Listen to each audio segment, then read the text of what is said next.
Okay.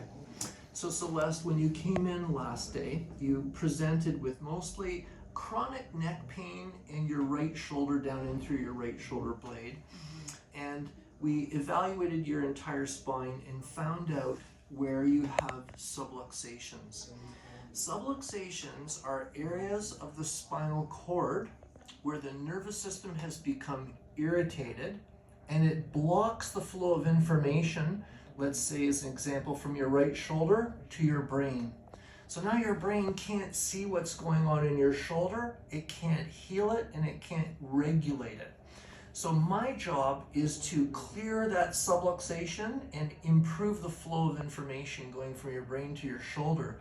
So you heal yourself, it's not me healing you, okay? Now, when we did an examination for you, we checked subluxation in your condition from different tests. One of the things that we did was to check your posture. So subluxation will cause the muscles to guard and tighten, and that can change your posture. So your posture gives us insight into where these problems are. The other thing that we ordered last day was an x-ray. So in your case, I found subluxation in your cervical spine or your neck region, and also up at the brainstem. And this changes the position or the curvature of the spine, and I need to measure that. So I did that, and I've got your x-ray findings. We're going to show you that as well. So it helps to show us how far progressed has this condition developed, and how much do we have to do to correct it. And the last test we did was a brain scan. So when you look over at that chart of the nervous system, you can see that the nervous system is divided into yellow and blue on the chart, which just means there's two divisions. The yellow system is designed to adapt your body to everything, and the blue system is designed to heal you. But they both can't be on at the same time. They have to alternate.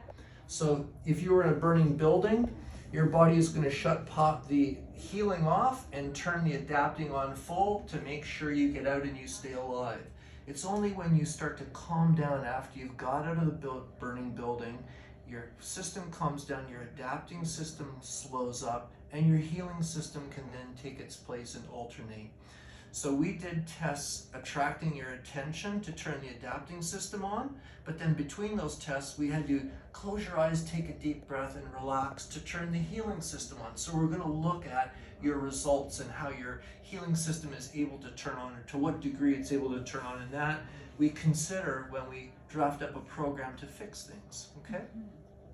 So the information I'm explaining you today that I've done thus far, and I'm going to give you in your report here, is all based in science. So I'm going to give you the evidence for what I'm showing you, okay? So it's not just my interpretation, it comes from science. And the first thing that we're going to show you is all these areas that we've highlighted are the subluxations. So your spine is blocking information through these areas that we've circled to the brain, and the brain is unable to see the spine at these levels. But not just the spine, but the areas of the body that are connected to those regions of the spine. So in your case, you've got neck and shoulder pain mostly on that right side, and the blockage comes through this region and the very top. And through here, this little circle, it says brainstem. You have irritation in your brainstem as well.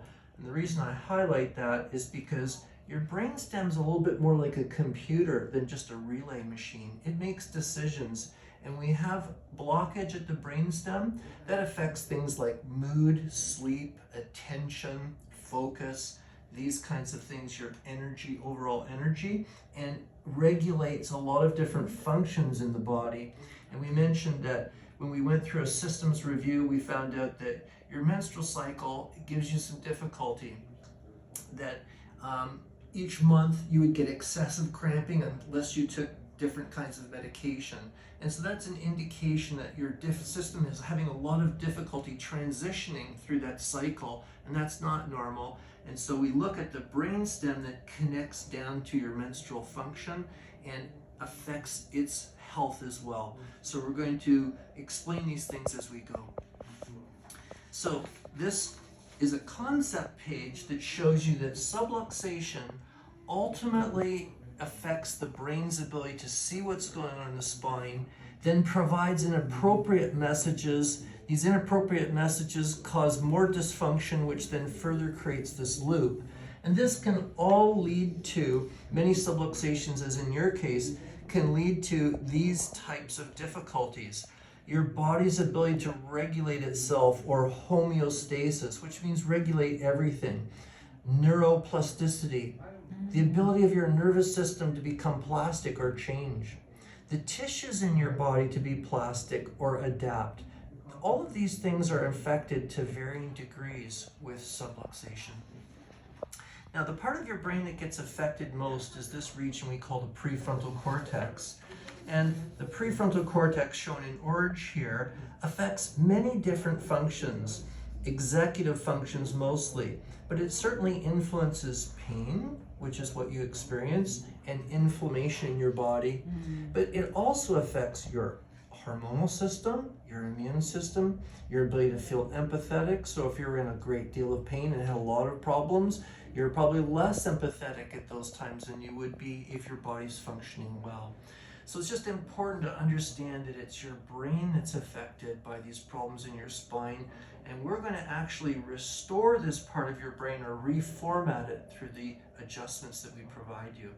Because what's ultimately happened is that all of those subluxations that you have, because your brain is not able to get rid of them, your brain has to decide that this is now the new normal, this is now the new Celeste, and it keeps these things as part of you, okay? We need to reformat your brain so it recognizes these things as abnormal and wants to clear them or correct them, and the adjustments that you perform do that. So here's 10 or 12 references that support that. We could give you as many as 80, but we're just giving you some evidence to support what we're telling you. The last thing that we didn't mention, I may have mentioned this previously, but these subluxations that you have, they are all a result of your nervous system's inability to adapt you to things. And there's only 3 things you really have to adapt to. There's physical things, jolts and jars and postural things. There's mental, emotional things that we have to adapt to. And for humans, this is the #1 thing that affects all of us. And thirdly is the environment. There's chemical toxins in the environment, electromagnetic radiation, and the job of your nervous system, brain and your nervous system, is to adapt you to all of this. And if it's unable to, it causes these subluxations, which are like circuit breakers. The switch goes off, and now this information pathway is affected. Okay, the first test that we did was a posture exam. So we took your picture, and what this shows is that the green line shows a normal finding, and it comes from the middle of your feet and goes perfectly vertical or straight up. And you can see that you're veering off just a little bit to the right side here, and your head is off a little bit to the right. So it doesn't indicate that there is a problem for certain, but it indicates that there might be a problem in this region, and that's the area that you have your symptoms in. When we look at you from the side, again, the green line is the normal line, so all of these dots are supposed to line up on the green line. Showing here that your knees are bending and your weight goes forward, that means it's either guarding a problem in your lower back and a problem or a problem in your neck region. So we have to have done some other tests to further investigate this. This just gives you the numbers or logistics of how much the body is affected to what percentage based on the weight of your body. The computer software determines that.